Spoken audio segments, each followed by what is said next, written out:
வணக்கம். ஐரோப்பிய சந்தையை இந்திய பொருட்களால் ஆக்கிரமியுங்கள்.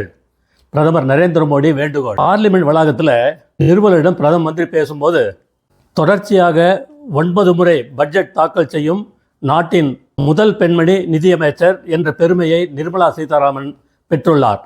தன்னம்பிக்கை பலம் கொண்டதாக இருந்த இந்தியா தற்போது நம்பிக்கையில் ஒளிக்கீற்றாக மாறியிருப்பதோடு உலக நாடுகளின் ஒருவித ஈர்ப்பு மையமாகவும் ஆகியுள்ளது.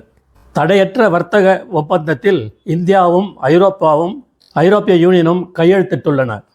ஐரோப்பிய யூனியனில் உள்ள 27 நாடுகளிலும் இந்திய தயாரிப்புகளுக்கான சந்தையில் கதவுகள் இதன் மூலம் திறக்கப்பட்டுள்ளன.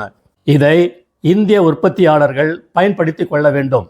சர்வதேச தரத்திலான பொருட்களை உற்பத்தி செய்வதன் மூலம் ஐரோப்பிய யூனியன் சந்தையை கைப்பற்றி அதை இந்திய தயாரிப்புகளால் முழுவதுமாக ஆக்கிரமிக்க வேண்டும் என்று பிரதமர் மோடி கூறியுள்ளார். பாரத் மாதா கி ஜெய். ஜெய்.